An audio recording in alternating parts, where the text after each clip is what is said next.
All it says is you're live. It doesn't give me a countdown. I wish it would. All right, let me pull back a little bit, get some focus here.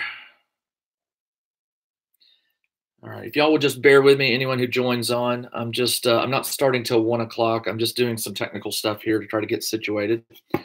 Got it. Welcome to the chat. Okay, whatever. Hello. All right, the chat is working. Got one person on. I hate all the pop-ups on this thing. Somebody's joined. Hello. I'm just doing some technical stuff right now. We won't be starting until 1 p.m., which is about 8 minutes. So just hang tight. I started this a little early because I just wanted to make sure that I could get the YouTube streaming working. Yesterday, I was having a lot of trouble with the Facebook Live stream, and it was not working right. So let's see. Who do I have on here?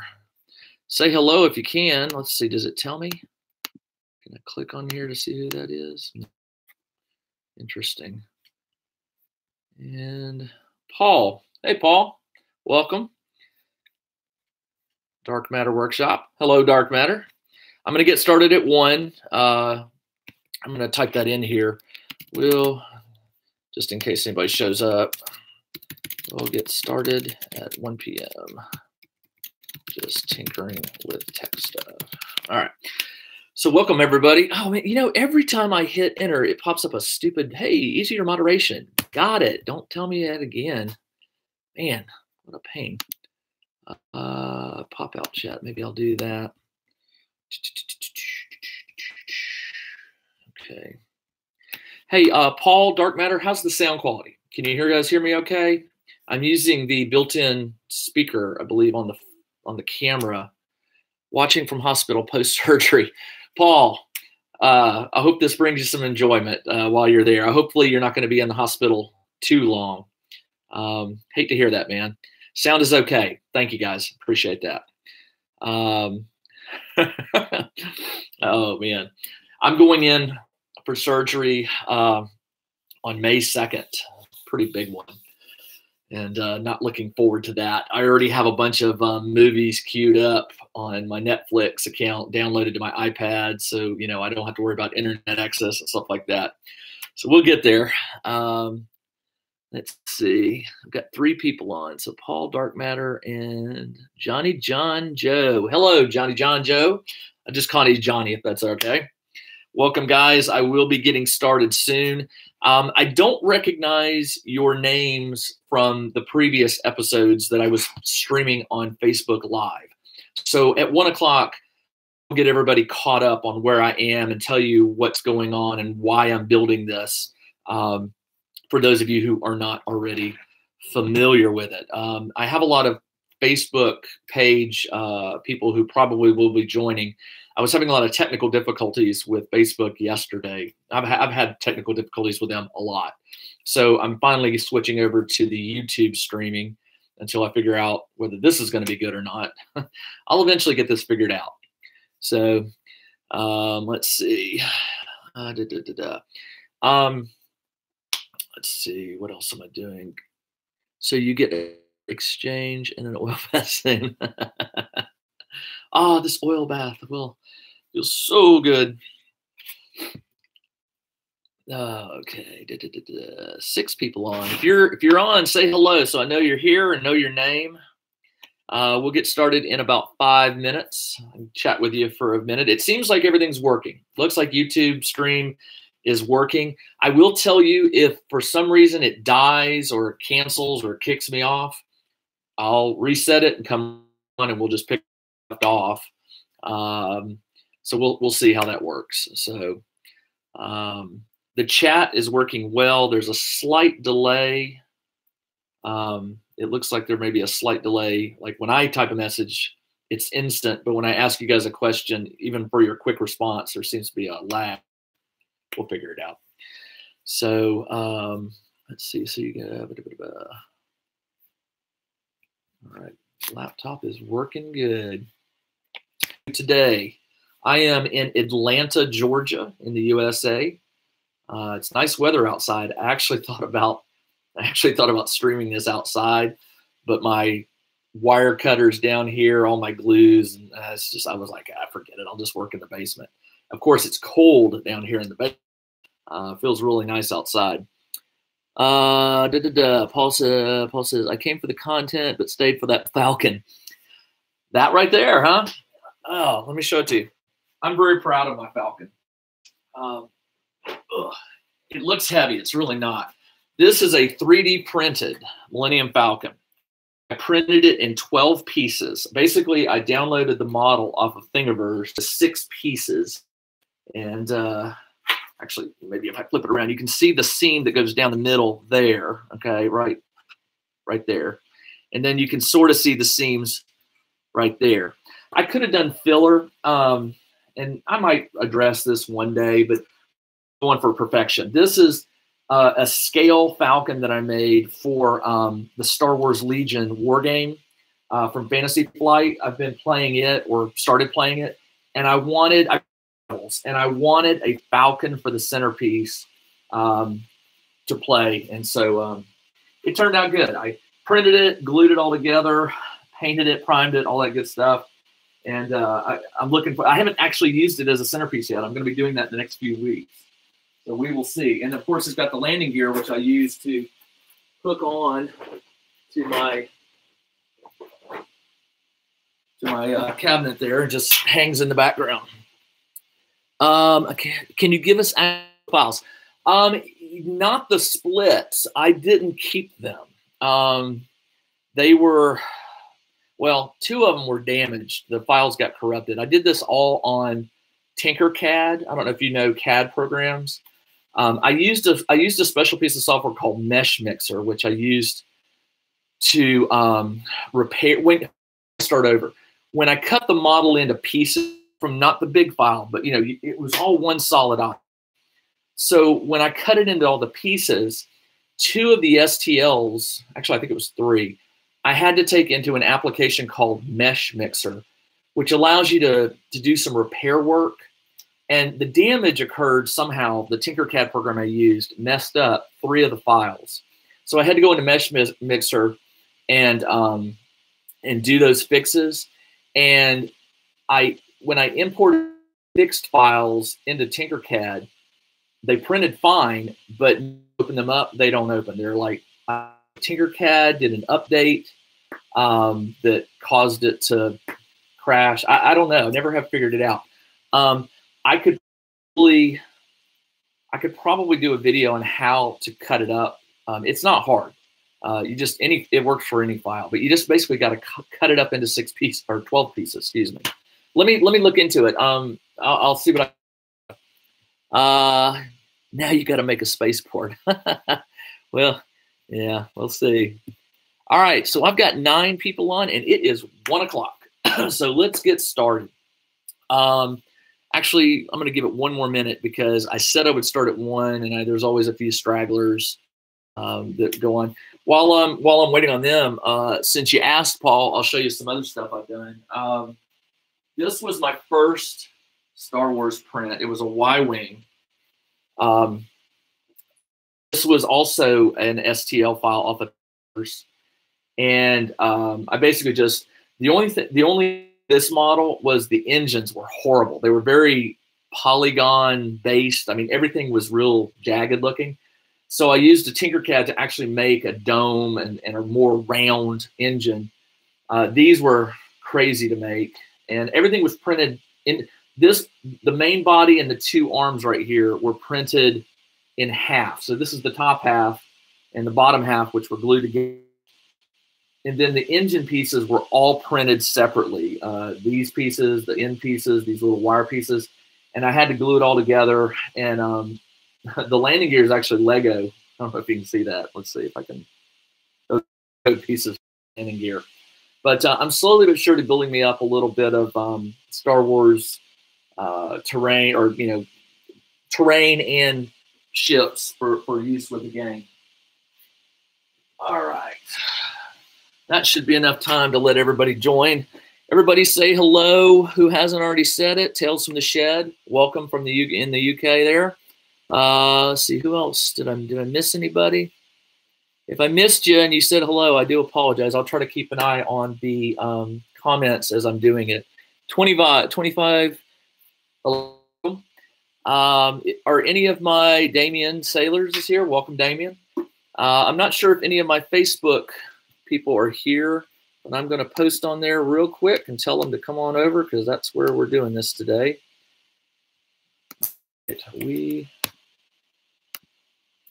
are live. Go to, one second, please. Go to Tabletop Engineer YouTube channel to watch. All right.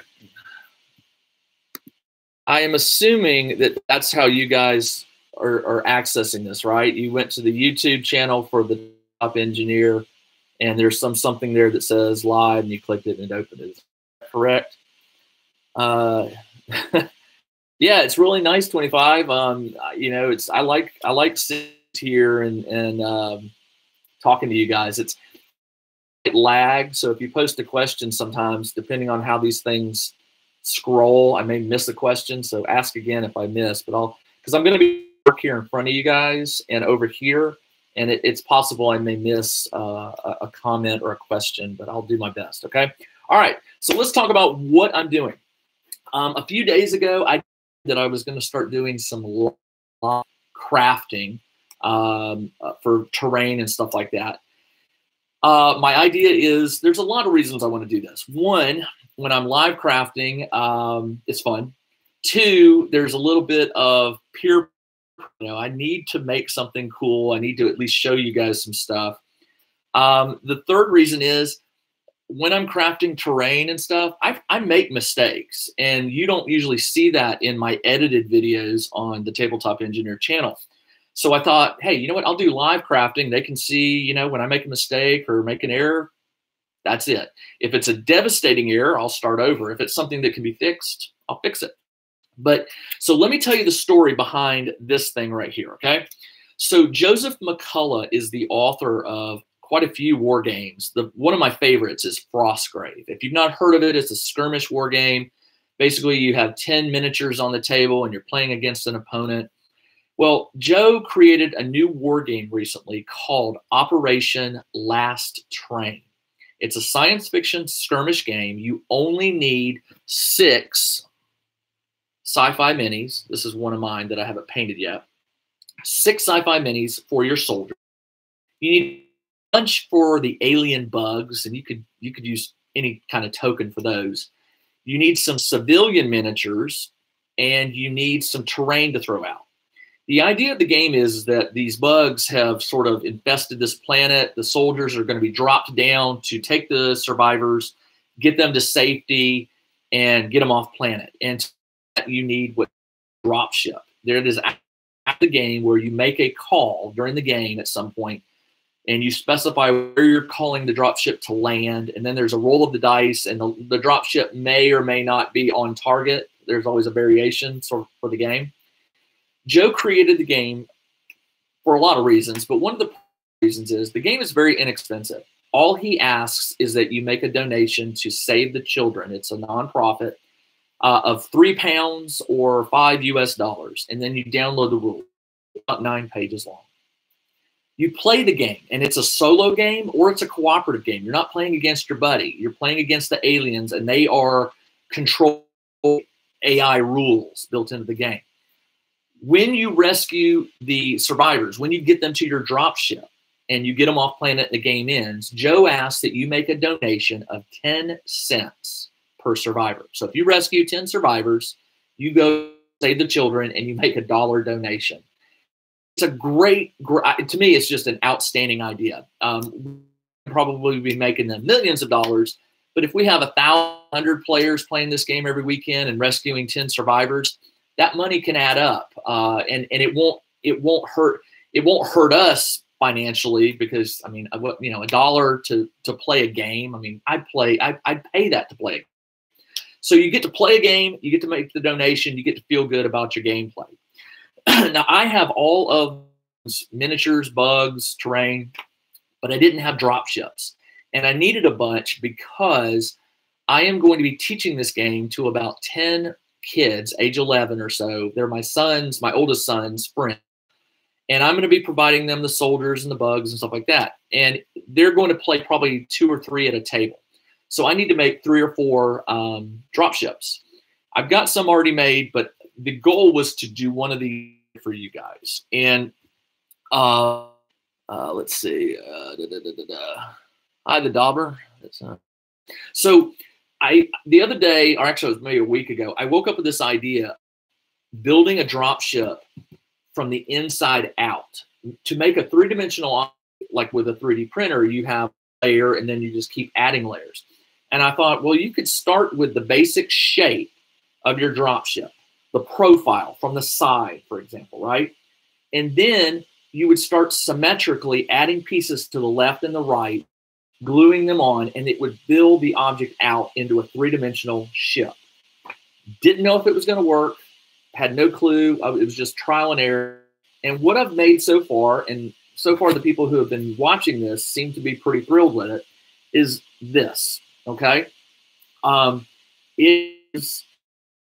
hoping the light's not going to interfere too much with it, but it started with a 1-inch wide piece of foam. Oh, here, I'll show you the bottom. A 1-inch wide piece of foam right here.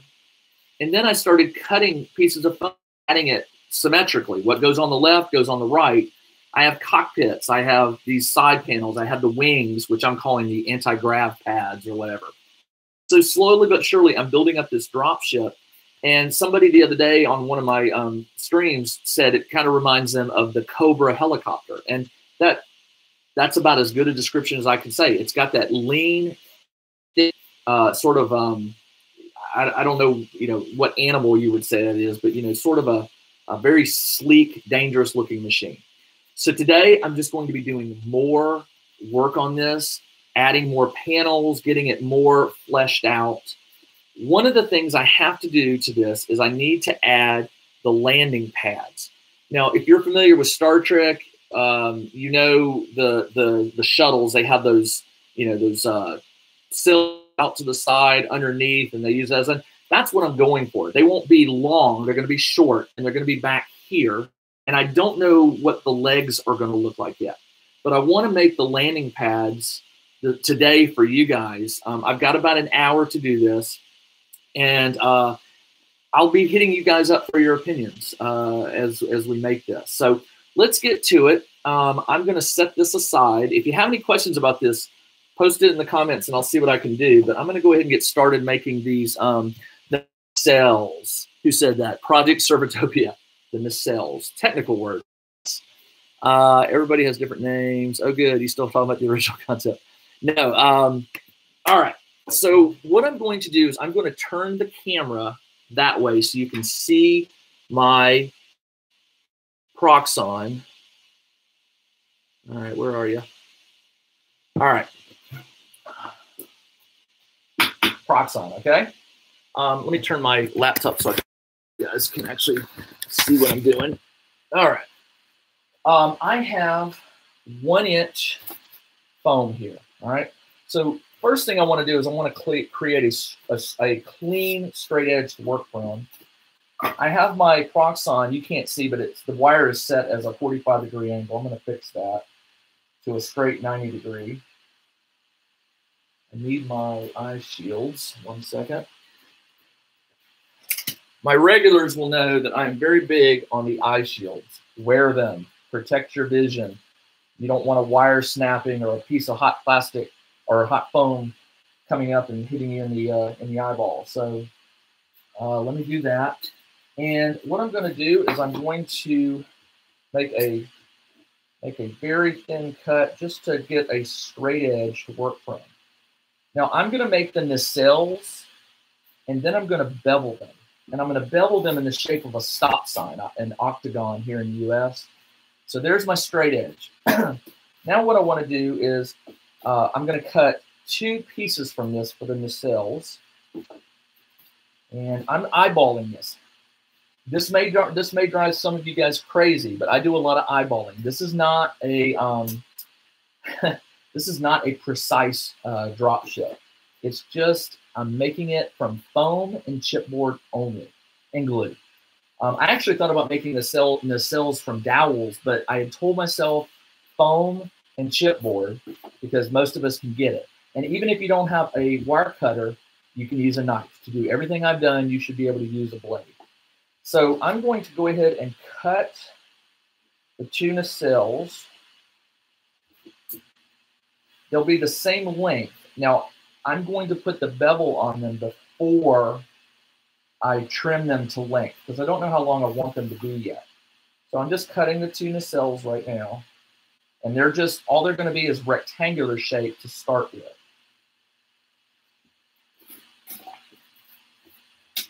Got it?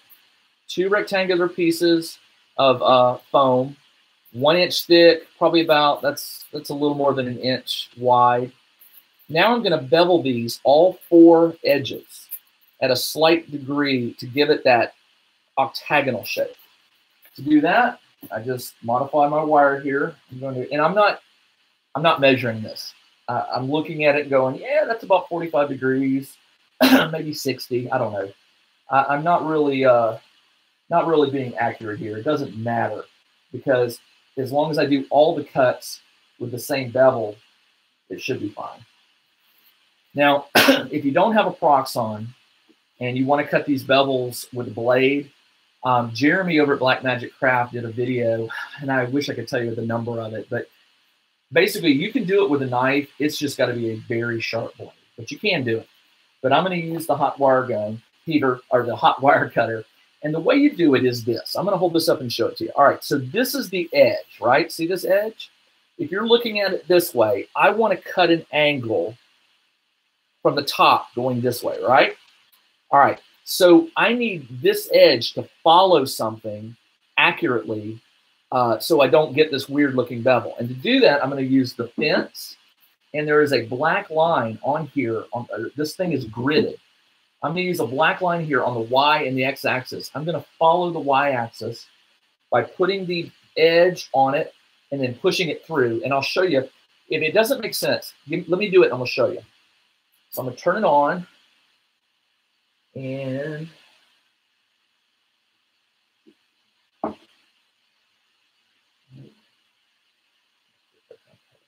nope, that's too much. Not really. That's not going to do it. I want.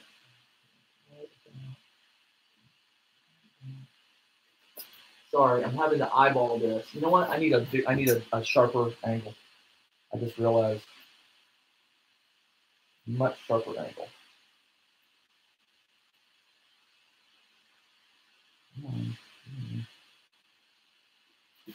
That should do it. Right there. All right, here we go. And I'm doing it on the 20. These are numbered, so I'm just remembering that I'm cutting it on the 20. And I need to keep it on the fence. I'm going to have to tighten this wire. It's a little loose. If it's too loose, you risk breaking the wire, snapping the wire. If it's too tight, you risk snapping it. So, all right, so there we go. All right, let me show you. Can you see that bevel? Let's see if I can angle this a little better. There it is.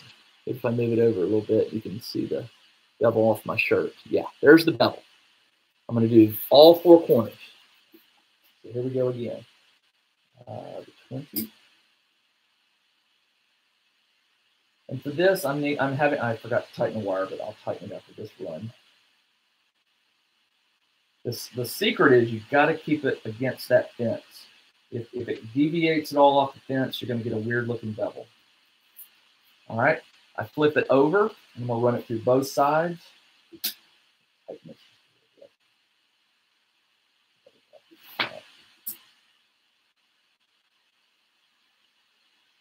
So far, so good. I'm having to go slow because I don't want to risk breaking the wire, which I've done. You pull a piece of foam through it too fast, and you do risk that. All right, this is the last cut on this one, and then I'll show you the final shape of the nacelle.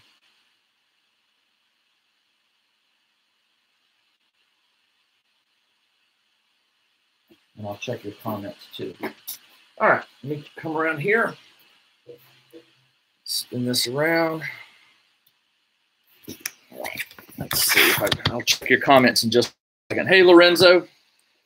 I thought Mike's here. Hey, Mike, how are you? Reinvented Wargaming. Hey, man, what's up? All right, so let's see if you can see that. Here, can you see the bevel? Probably not. I have an LED light, and it's hard. Let's see, does this work? That works better. Look at that. Can you see the bevel? That's what I'm going for right there. Okay. Reinvented, my first terrain video, inspired video is coming out today. Send me a link, please. I want to watch it. And I'll subscribe if you're creating. Hey, Eric. How are you? Oh, Eric. Okay. Eric, how you doing, man?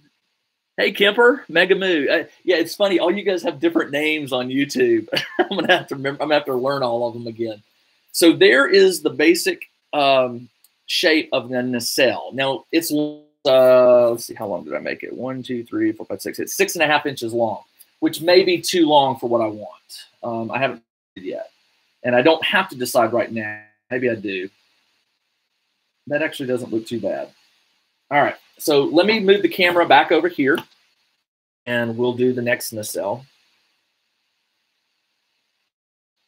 And keep in mind right now, I cannot see your comments from where I am, but I will check them again soon.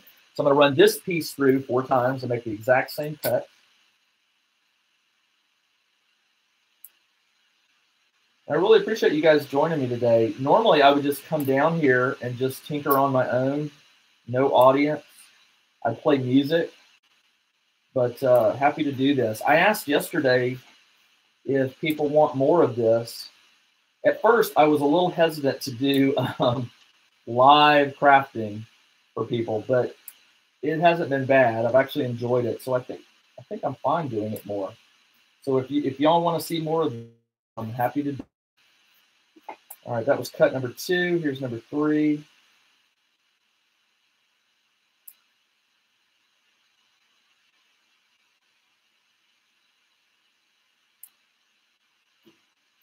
And in just a minute, I'll talk to you about my method for creating 3D structures. Some of you guys have already heard me say this over the last few days, but we've got some new attendees here, so I'll go over. Ow, that hurt. I just bumped my finger against the wire. Woo, that was hot. Number 2 is done. All right. Let me come back around here. And all right, so now I have 2 of them. Okay.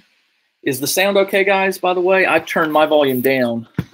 If you guys are hearing anything okay. I don't want to lose you. Okay, there we go.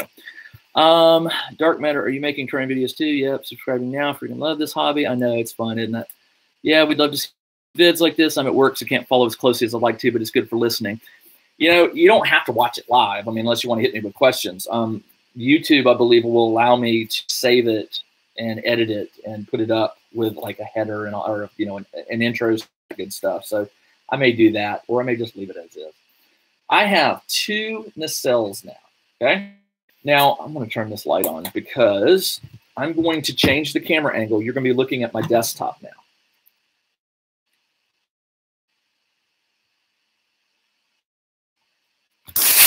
All right, everybody. Need to do some cleaning. All right. One of my favorite ways to add realism to a piece of structure is the paneling. Just like I've done here with the dropship, you can see all these panels and that. It's just a matter of adding the right amount to make it look